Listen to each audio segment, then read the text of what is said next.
Welcome to the tilingconnect podcast. This podcast is designed to raise the standards of the tiling industry by sourcing and sharing the best and latest in standards, technology, and innovation with its listeners. Before we get started, everything we talk about in this podcast is general in nature and does not consider your own personal situation. You should always seek professional advice for any specific matters. Hello everybody, welcome to tilingconnect. I'm your host, Mark Moskwa. On today's episode, we're speaking with two heavyweights from the industry. Scott Worthington, who is the Director of International Business for Custom Building Products, and Clayton Strine, best known as CJ, who is the owner and operator of Custom Surface Solutions, who are the Australian agents for Aquamix and Custom Building Products. Aquamix range of sealing and cleaning products are designed for use with any type of stone, tile, grout, and masonry. They are a preferred product used by a wide variety of professionals and homeowners for their easy-to-use application and high-quality results. Welcome to tilingconnect, gentlemen. Scott Worthington from over in Otago. Was it Central Otago, Scott, you said? Yeah, that's it, Mark. Yep, Central Otago, you got it. Yeah, Central Otago. And we have CJ from Aquamix in Australia. So welcome to tilingconnect podcast. Yeah, thanks for having us, Mark. Thanks. You're very welcome. Thanks for joining us. So, based upon our past podcasts, and this is episode number 6 when it goes to air, I've always started the shows wanting to get a real familiar understanding with the people that jump on the show and their backgrounds and what they'd like to share. So maybe Scott, if you wanted to start, and then I'm sure CJ will probably want to jump in afterwards and give us a bit of the audience an understanding of who you are and your time in the industry, and that would be fantastic. Okay, yeah, I'll try and make it as short as I can. Cool. So my background, I started off as a glaze chemist, working for H&R Johnson, initially in England, and then running their twice fire plant here in Wellington. So that's basically my grounding is in the manufacture of ceramic tile, but specifically the glaze component. Yep. Then moved to the States and worked for Laticrete in their technical services. So fundamentally, I was employed to help them with their international market and also to share the technology of monocultura or single-fired ceramic tile, which was up and coming at the time, with their adhesive knowledge, which is pretty extensive. So worked there. Then, like a lot of people, decided that I was probably time to start my own business. Came home and had a combination where I was importing ceramic tiles out of Spain and Italy, but I also struck up a relationship with a young company in America called Aquamix, who again needed someone technical, had tile and specifically terracotta tile and some stone knowledge, and ended up opening up and running their international business, which leads us pretty much to today, working with CJ, who represents our Aquamix brand in Australia. Wow. It's a very diverse background and sounds like you've done a lot of travel. Yeah, I've done a lot of travel, started pretty much from scratch, opening the business up for Aquamix, and started pretty much randomly, but from where I could get some leads, which eventually led me to focusing most of our business on this side of the world, in the sense of not into other parts of North America or Europe, but concentrating mainly in Southeast Asia, including China and India as the bigger parts of Asia, and then into the Middle East, and then obviously including Australia. Wow. What's been your favourite country to visit?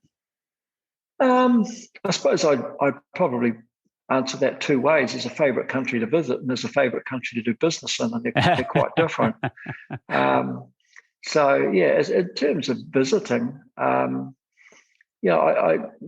Middle East is certainly a fascinating area and region. I've enjoyed traveling in that area.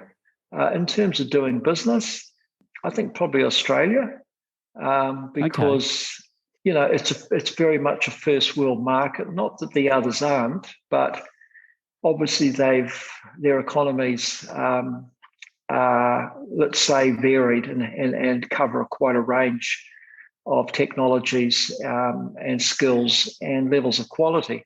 Yes, Australia is a very much a first world country with high standards, high expectations, good knowledge. So it's easy to transfer knowledge.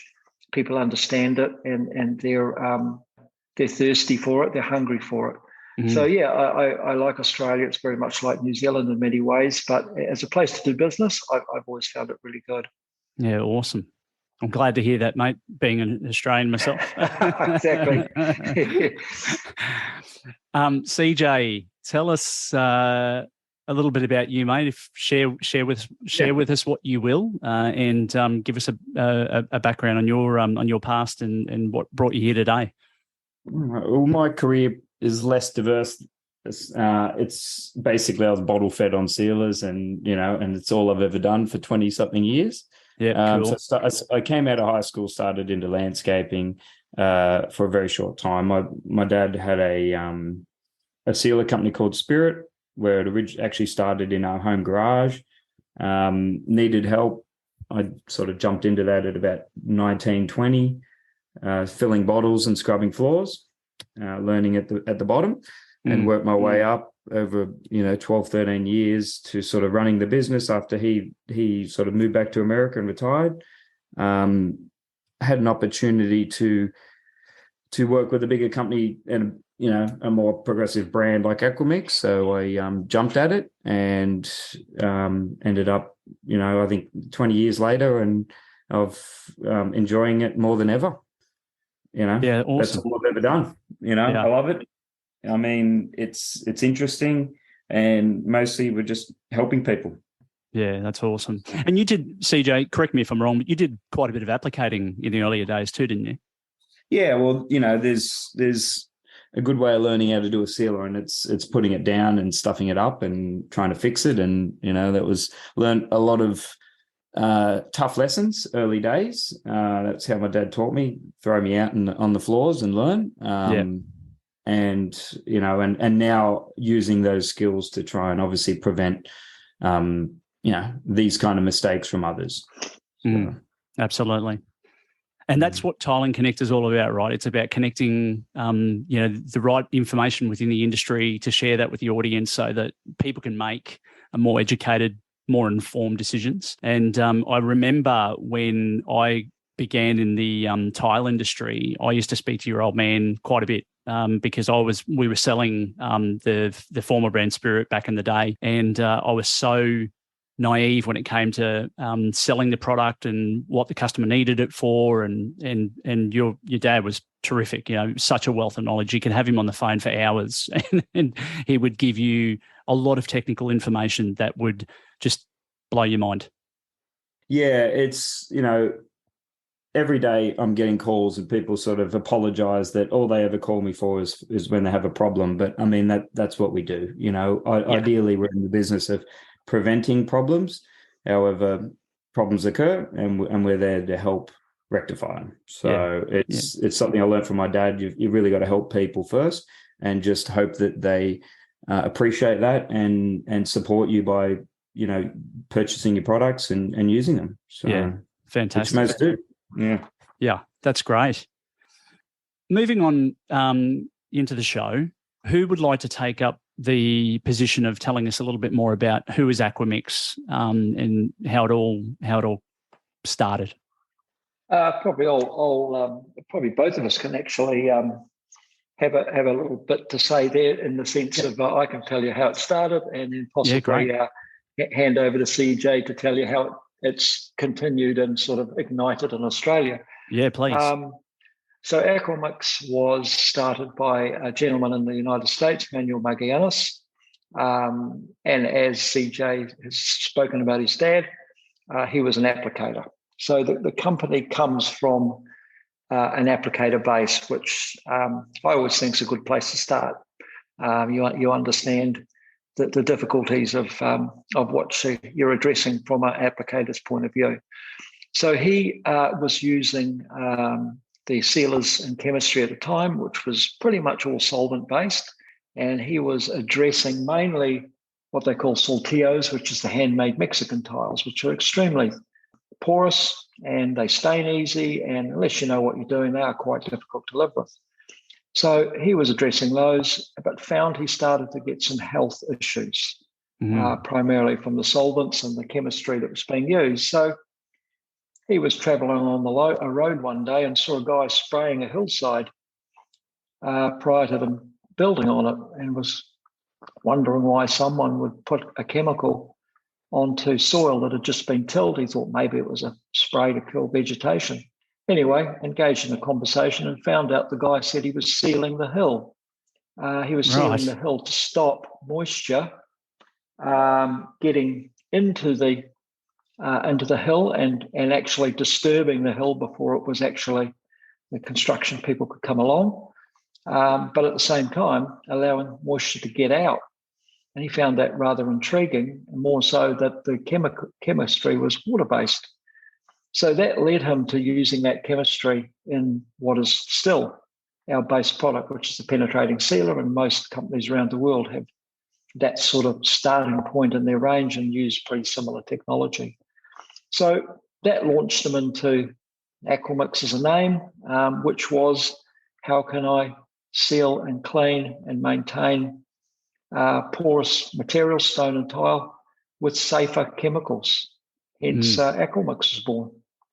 I then got involved and became his first export market, and then took on the role of opening up the markets, which included Australia. And although we had several distributors here over the years, it really took some time to find someone of the quality of CJ and his company, someone that, like us, had started from the ground up, as opposed to being, an adhesive company or something else that was treating us as an accessory. So, let me pass the baton on to CJ and take it from there. And just CJ, just before you kick off, you mentioned, Scott, before, and either or, I'm happy for you guys to answer openly. You mentioned safer products. Are we talking? I'm assuming you're talking more the water-based type products. Yeah. I think that's probably the base of the definition of safety, but it's actually a little bit wider than that. Yeah, it's not just the water, which is the carrier of the sealer. It's also the chemistry that's suspended in that carrier. So he was looking for things that they weren't just safe from the point of view of, you're handling a solvent that had VOCs, volatile organic compounds that would create, issues with respiratory problems and so forth. He was actually also interested in the chemistry once it was cured, possibly washing it down a waste system. And so he was interested in safe for the user and as safe as he could for the environment. So he was actually, 40 years ago, he was quite ahead of his time. Thanks, Scott. Sorry, CJ. Jump on in, mate.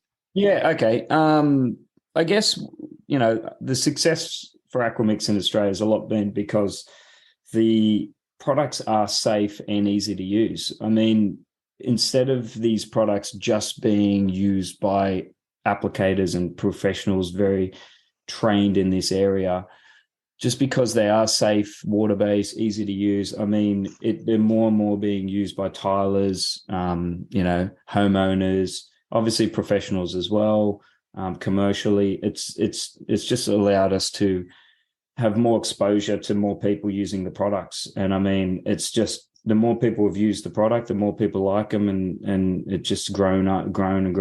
So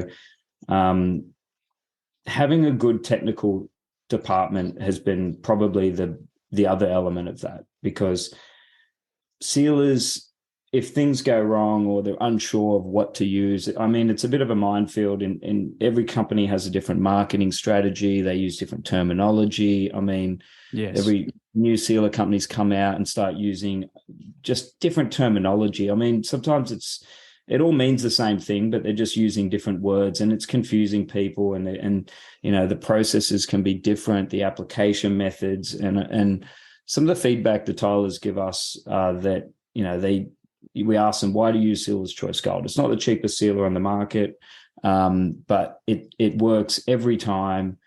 They don't have an issue. They always get the results they're after. And I mean, a lot of other sealers, it's a real mixed bag. And it's that final touch of the job. And they really they need to be confident that when they put it down, they're going to get what they expect. No surprises. Yeah, awesome. That's great. CJ, with regards to the Aquamix range of products, obviously it's been in the country for some time. How would you define, or how would you explain how Aquamix products have been sort of positively impacting the industry, and what has been the process for your business in doing that? I guess we've sort of, just trying to think how to answer that. Sorry about that. Now, well, you mentioned before about the technical support. That's huge, right? And in any field, when it comes to chemical products of any nature, whether it's adhesives or waterproofing or sealers and cleaners, that technical support is so important, right? Yeah. I mean, it's probably comes down to our response time. So when there's an issue, we generally, because it's our pure focus, I suppose Aquamix has generally been distributed over the years by a stone supplier, or someone or adhesive supplier, or somewhere where it's a bit of a sideline and it's not their true focus. Yeah. Because our whole team, it's all we do, it's what we're focused on. We're able to give it a complete attention. So if someone has an issue, we're able to drop everything, get there, resolve it immediately. And the response we get from that, because it's not very common around many of the products in the market. It's the response, and like I said, just the appreciation of when you're able to help someone resolve or prevent an issue. That's something that we all get rewarded of. It actually drives us every day. I mean, there's not a single day that we don't feel like we've helped someone get through that job.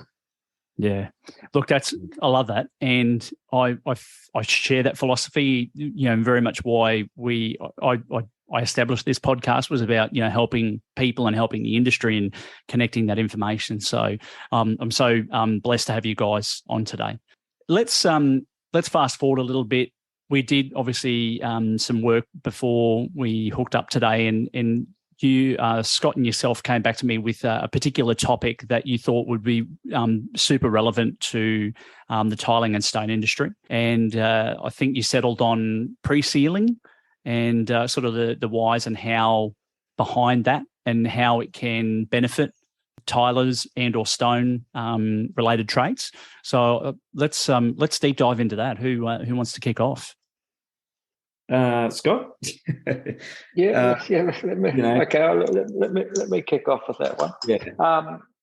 The reason why we chose pre-sealing, there were several reasons, but I think the primary reason was that sealing as such, probably just the use of the word itself, people tend to think they either need a sealer or don't need a sealer, simply based on whether the product they've got can absorb something. If it can absorb something, then there's a chance it could stain, might be more difficult to maintain. Therefore, logically, they'll say, yeah, that product probably needs sealing. But whether something needs a sealer and can benefit from the performance of an applied sealer is much wider than that. Because many of the problems that we face and CJ faces every day aren't really necessarily related to the product once it's down and in service. They're actually problems that are intertwined with the installation process and even the product selection, the type of stone or tile that's going to be used in a particular environment. So over the years, we've seen, when I started in the industry, for example, there wasn't anything such as a coloured grout. There was grey and there was white. Mm-hmm. There was no oxides or pigments put in anything. Yeah. Obviously, now everybody wants a colour. There's choices from 100% solid epoxies to single component grouts to aluminum cement. There's a huge variety of products, and each one of those can bring problems. So when you've got a product that might have surface texture that could create problems with cleaning, for example, a grout off, or it might simply be water absorption. It can absorb that grout. Something as simple as how well a tiler can remove the grout satisfactorily so that you've got a true clean tile. Now it's more problematic. Mm. So it's really, as CJ alluded, that the pre-sealing topic goes way outside the traditional products and I suppose expectations that people have of how a sealer and why they would apply a sealer.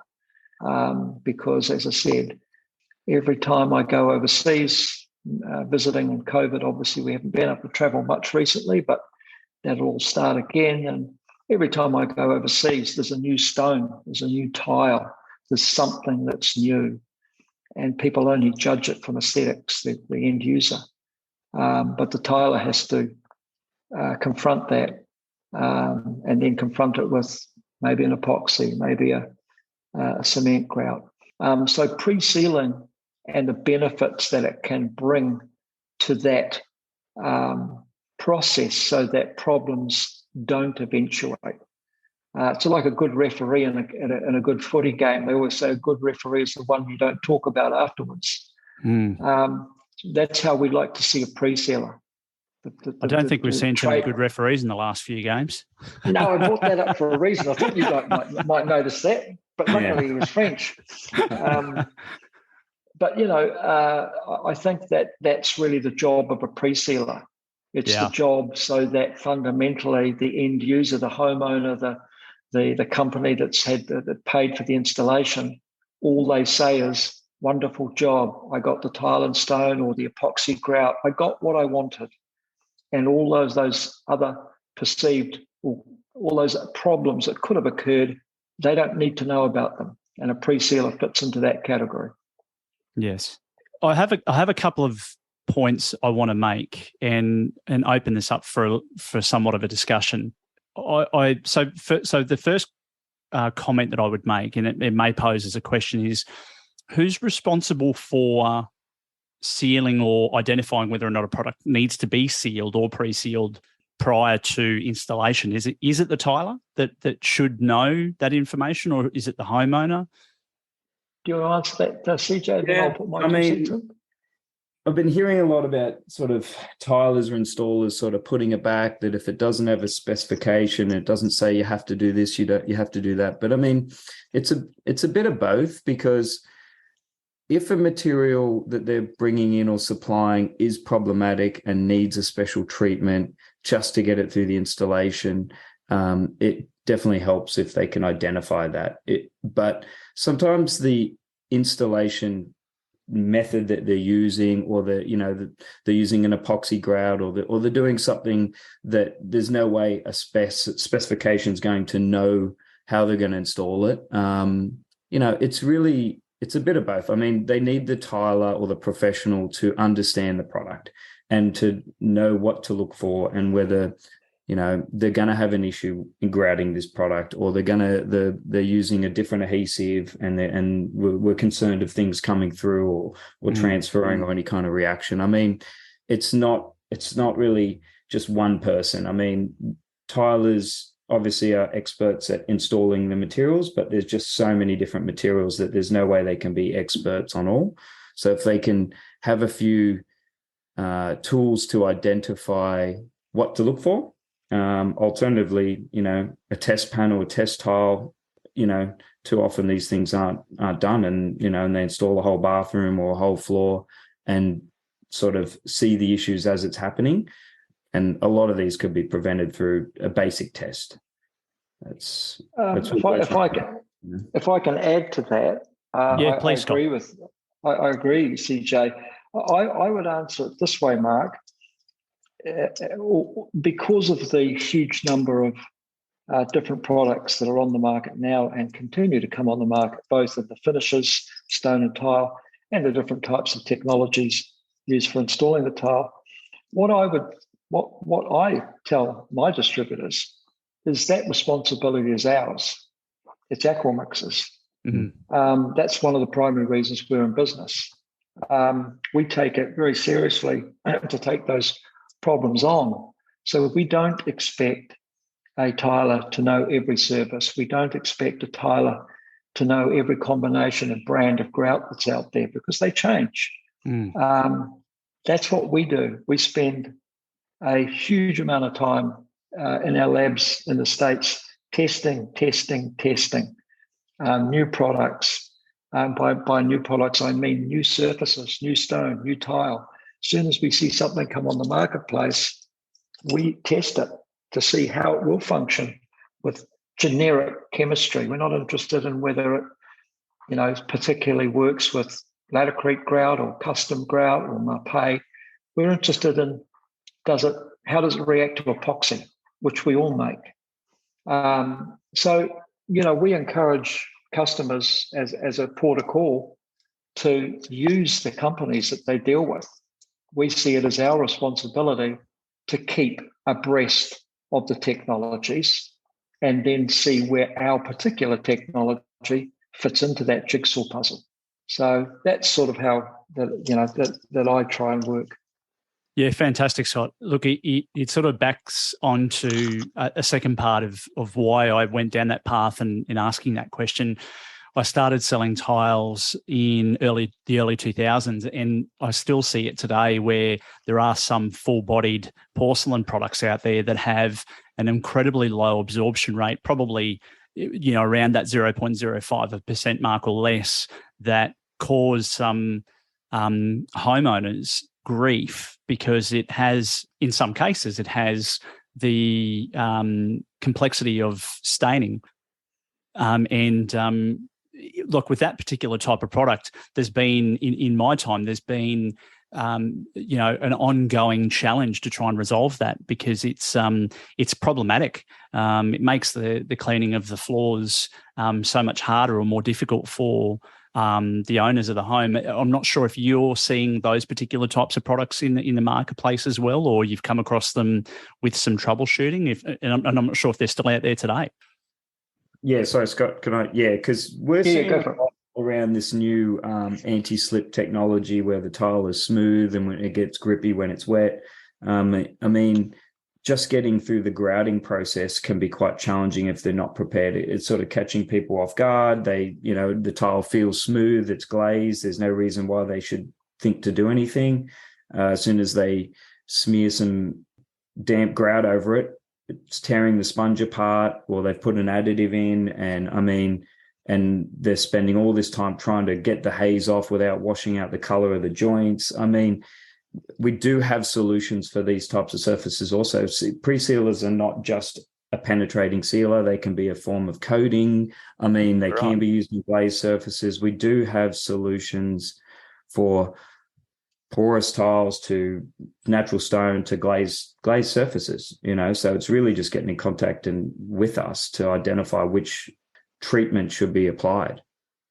Yeah, and what I'd add to that is I think a lot of the confusion comes because people use terms they don't quite either understand or they use them incorrectly. So let's just clarify. There is a complete difference between the word porosity and absorption.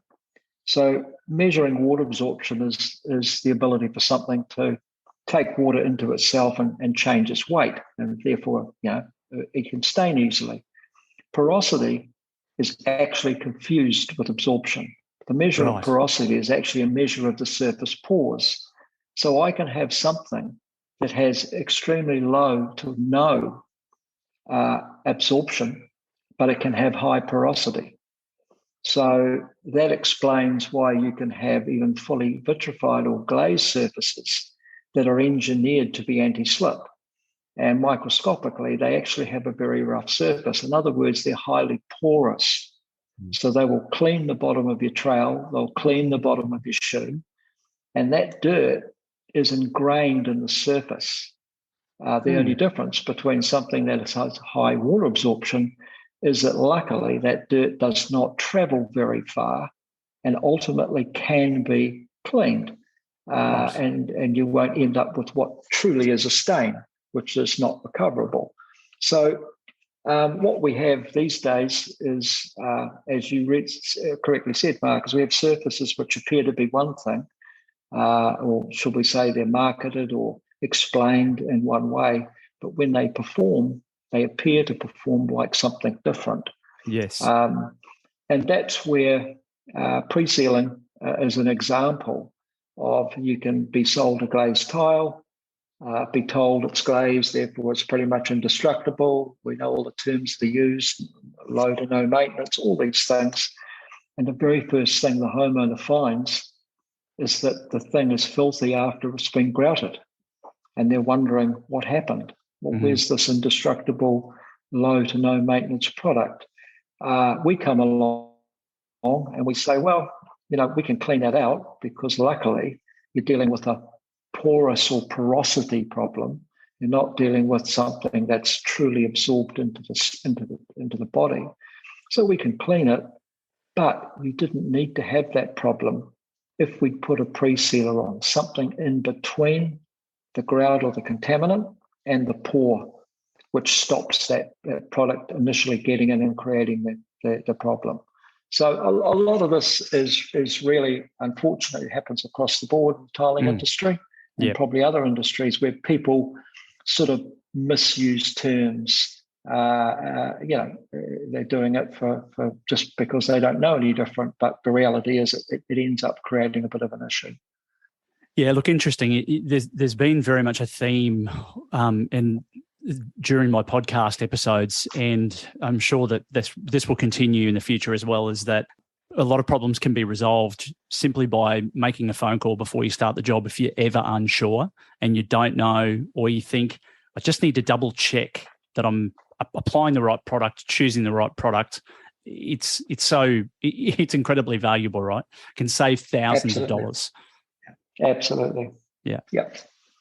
Tell me, I'd really like to know your opinion on what you feel would be some of the more significant challenges, even if it's just one challenge that the industry is facing at the moment from from your perspective in your backyard and what you do. Yep. Okay. We're seeing a lot of sort of problematic stones in unusual uncommon formats used in challenging situations. I'll just use an example, something like a penny round Carrara marble on a shower floor. And,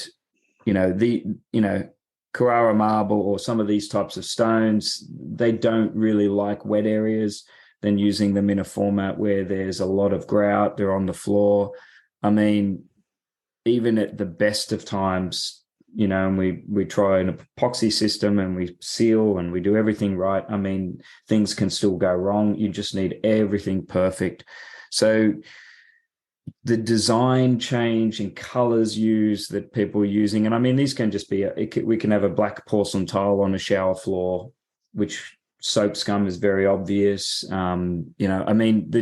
the colors and the textures and finishes that we're using in some high demanding scenarios that are challenging, that sometimes sealers aren't enough, and the maintenance can be quite high. It's very much like having a black car versus a white car. They're both dirty, but one appears to need a lot more maintenance than the other. Yeah.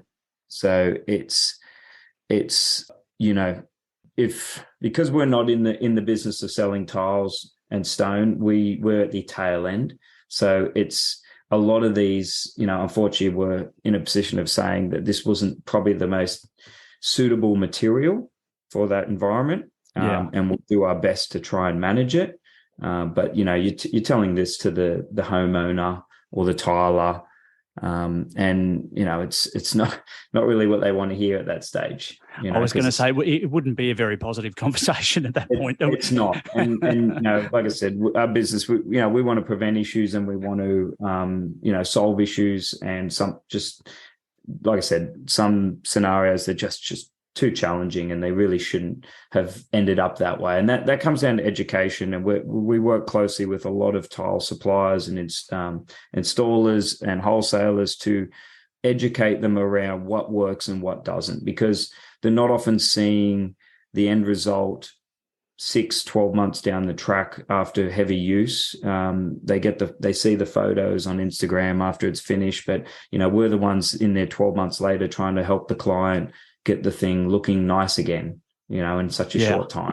Yeah, and that's awesome. So giving that information back to them to sort of help them prevent those kind of scenarios again. And it can just be as simple as a color choice of a tile. Over to you, Scott. Give us your take on the significant challenges facing the industry. Yeah, I think it's probably just an add-on to what CJ said. When I came into the industry, it was pretty simple. There was wall tile, there was floor tile, monoculture, and all these different things didn't exist. And in the stone world, it was pretty simple. It was granite, it was marble. That's about it. Obviously, fast forward to today, and I've said several times already that not only do we have such a huge range of different surfaces, stone and tile, but they continually grow every year. And then if you add into that marketing gets in the way of fact, stone's a good example where, something's called limestone, but it might not be limestone. Something's called granite, but it might not be granite. So I think the biggest challenge is actually that disconnect between what is on the marketplace for sale and actually the knowledge that exists about what it actually is and how it operates and how it performs, and therefore the care and the specification that should surround that product to be a successful surface and have a successful installation. And I certainly, it's not something that is isolated. It's in every country that I travel to, that the sales staff and the people selling the products are just being bombarded with marketing, use of terms that, as I say, are used for different purposes other than to truly explain what the product that they're trying to sell actually is. And so that's a huge challenge, because this isn't going away. There's going to be more and more products, different types of stones, because color and aesthetics and what something looks like seems to have transcended actually the functionality of what people are actually installing. And I think that's led to, as CJ alluded to, products being used for activities or environments, and therefore they have expectations attached to them that are just completely unrealistic. And so they get pigeonholed as a problem, when in reality it's not a product problem. It's actually a problem of perception versus reality. And I think that's our biggest challenge. Yeah, I couldn't agree more. It's there's so many good takeaways from the conversation that we've had today, and asking the right questions at the right time is absolutely primarily so important for any project. Whether it when people are deciding about what they need to do or what the process is, getting the right information is critical. Talking to the right people in the industry is critical, and slowing down and just being a little bit more patient with what you're doing on the project becomes even more important. I think the building industry has been in such a race for such a long period of time that people are just grabbing anything off the shelf and expecting it to be a Ferrari. And 9 times out of 10, that doesn't work. Yeah, correct. Yeah, correct. I think the other thing too is, and certainly there's plenty of companies out there that do this, but unfortunately there are a number of companies that don't. And that is, when you're talking to people, try and be knowledgeable about the complete system and be honest about the information you're giving. I mean, there's plenty of times where you'll hear CJ say, "No, I wouldn't sell you a sealer for that," and honestly give very good information about the process and the parts of the whole, in other words, the adhesive, the grout, the tile, that have absolutely no commercial gain for CJ or the Aquamix brand.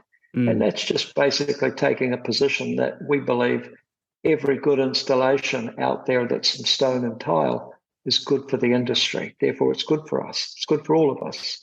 So I think that's certainly the way that as a company, we tackle it. I know it's the way CJ tackles it, is to try and be that library, to be that resource on all aspects of where our product interacts with an adhesive, a tile, a grout, an environment, and be knowledgeable and not be partisan. And as I said, because we strongly believe that a good installation helps everybody in the industry.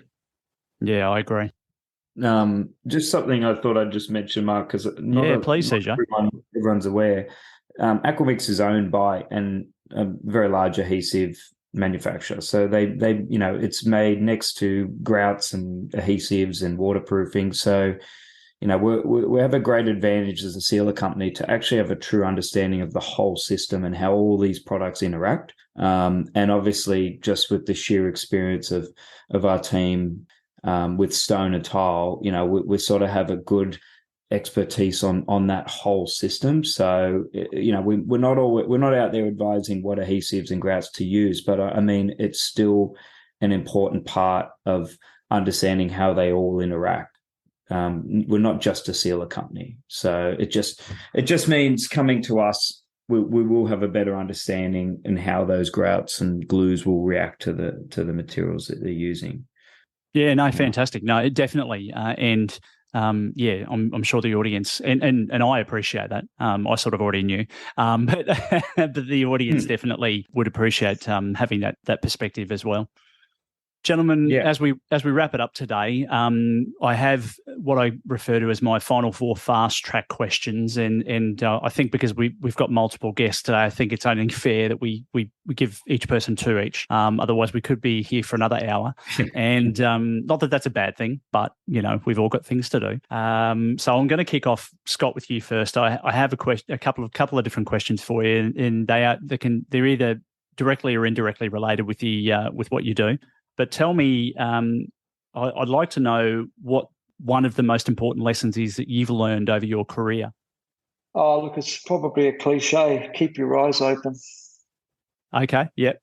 Perfect. Oh, no, just, by that I mean, always go in with an open mind and keep your eyes open. There is always something to see. There's always something to learn. Yeah. And because we take our position in the industry of being that resource, it's important that we learn. Yeah, excellent. I love it. Secondly, tell me what would be a common myth about your job or field of expertise. Give us a bit more information. I probably would answer that by saying the most common myth regarding the products that we sell, and therefore the products we have to communicate. And that is that the word sealer, that they're impenetrable. People think that in terms of putting a product on like a sealer, that therefore job's done. I've just made a porous stone work like a glazed tile. And that's a misconception that's needed clarifying for 40 odd years that I've been in the industry, and honestly has not changed and doesn't appear to be changing anytime soon. Awesome. Thank you. CJ, got a couple of questions for you. Who's been the most important mentor for you with your business and in life so far? It's a little bit embarrassing. It's actually Scott. In terms of the technical knowledge that he has, but just the business knowledge and life skills. I mean, Scott's I'm into fitness and other things similar to Scott. I mean, and he's succeeded in all of the areas that I wish to succeed in. So I'd have to say Scott. Yeah, awesome. No, it's not embarrassing at all, mate. I think you and I share some very well, and Scott as well, because this is the first time that I've met Scott today, and fitness and a lot of those other activities are really important to fulfilling, the circle of life, as they call it. CJ, I'm not sure if you're a book reader or an audio book reader, but tell us what's been a book or audio podcast or anything that you've listened to lately. What's really what's struck a chord with you? Is there anything in particular? Look, I'm a bit of a nerd for this industry, and we were just talking about I tend to get sucked into podcasts on the topics that I talk about every day, and listening. I mean, something I've learned is you just never know it all. I mean, you'll never ever learn everything in this field. I've been doing it for 21 years, and I just feel like I'll continually learn for another 20 or 30 years. So just drawing in from as many people and everyone's opinion on and their outtake on this information. I mean, for a while I used to sort of think that, be a bit closed-minded and that doesn't work, or only this will work. But I mean, as I get older, I learn that it's not always black and white. Completely agree. Excellent. Gentlemen, I really appreciate you both being on the show today. I think there's been some amazing content that we've discussed that the listeners will undoubtedly love. Beyond today, how can the Tiling Connect audience get in contact with CJ and Scott? How do they do that if they want to reach out to you guys directly? My mobile number's on the actual Aquamix website. I'm easily reachable. Cool. Actually, there's an online chat service that goes directly to me. That's mostly used through the evenings because people come home and, that's when they have a chance to look up that information and read data sheets and prepare for the next job or they're trying to identify how to remove a stain and they get on that chat and that's me on the other end. Obviously, I'm available on the phone and email, and so I'm very easily reachable through the Aquamix website. Beautiful. I'm a little bit different, Mark. Basically, I very rarely deal directly with people unless it's through one of my distributors worldwide. So the easiest way to get hold of me is through CJ.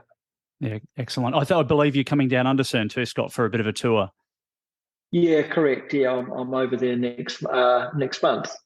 Beautiful. So over there for a few days, and we'll catch up with CJ. With COVID, obviously, we haven't been able to catch up for a good couple of years now. So a lot to catch up on, and we've got some new and exciting things happening next year, which should be good.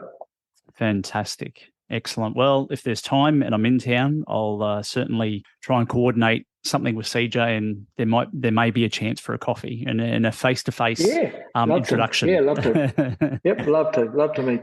Yep, that'd be fantastic. Gentlemen, again, thank you for your time today. I really appreciate it, and I know the audience does as well. Look, best of luck out there with everything. Until next time, stay connected. Thanks for listening to this episode of the Tiling Connect podcast. If you'd like to hear more, don't forget to subscribe. If you have any questions or would like to be involved in the show, email us at tilingconnect@gmail.com. See you next episode. Until then, stay connected.